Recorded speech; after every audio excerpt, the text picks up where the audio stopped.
It's coming home.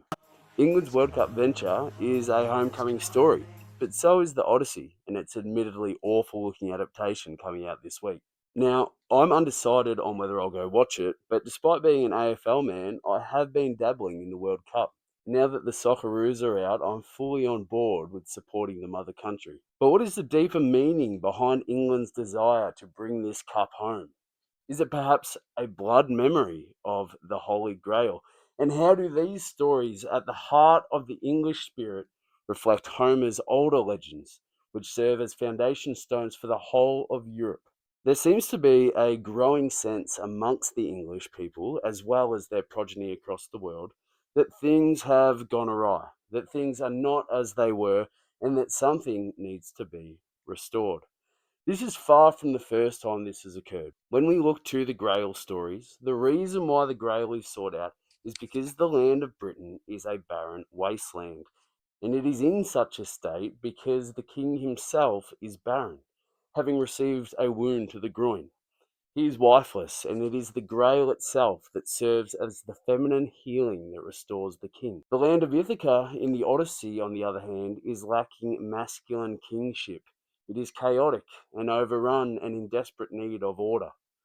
The strangers in the Odyssey are trying to take Odysseus's wife and kill his son, which is not too dissimilar from what people with eyes to see are witnessing in England at the moment. And so the respective kingdoms of Ithaca and Britain are left with a wounded Grail king and the helpless Queen Penelope. Both stories require the reunification of the masculine and the feminine, heaven and earth. The cup is a feminine symbol, but it is also a symbol of home, of hospitality. It is akin to a nest. It holds life, like the quintessential cup, the liturgy chalice, which cannot be easily separated from the grail itself. It contains the symbolism of the ark, the church, and the virgin.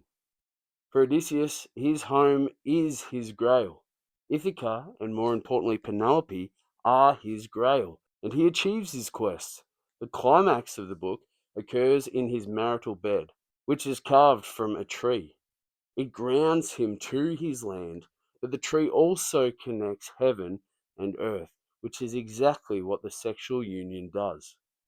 I did a video about this recently, but England's most famous tree, the major oak, popularised by the tales of Robin Hood, died mere weeks ago, in what is an unfortunately fitting symbol of the modern nation.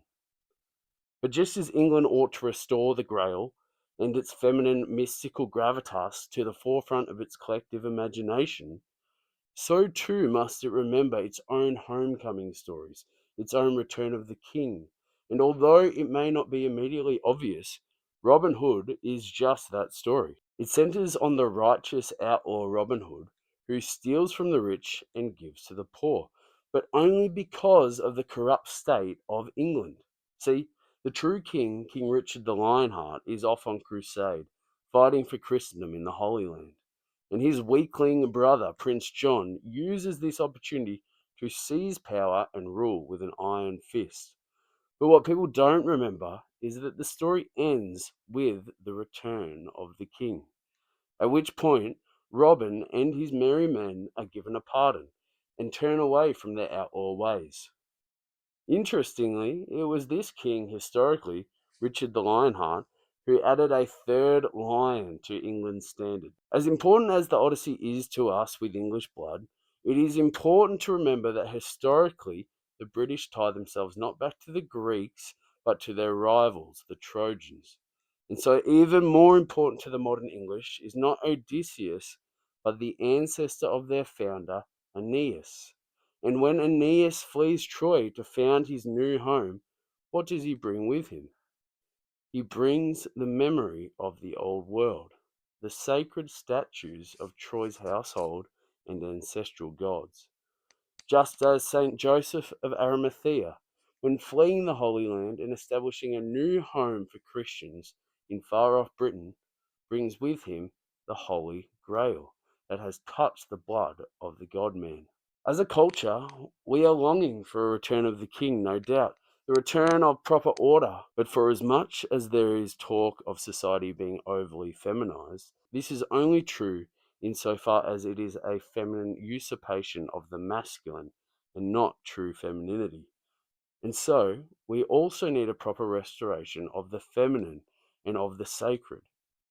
I want to end with one final story that ties this all together. An English Christian relic like the Holy Grail, but also a return of a true king.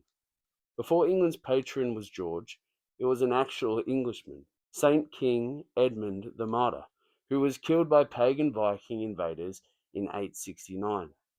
His blessed relics were laid at what became known as Bury St. Edmunds, but when the Protestant Reformation swept through, the relics were scattered about, and many of them lost. There is a prophecy that when the relics of St. King Edmund, the original patron of England, are brought together once again at Bury St. Edmunds, then the spiritual rejuvenation of the English people will commence. Perhaps this means a returning to the deep Orthodox faith of the Isle, a true coming home, if you will. Because God knows that more than anything, more than any sports cup, that is what the English people need. And so I pray that a real sacred relic and the true King is coming home.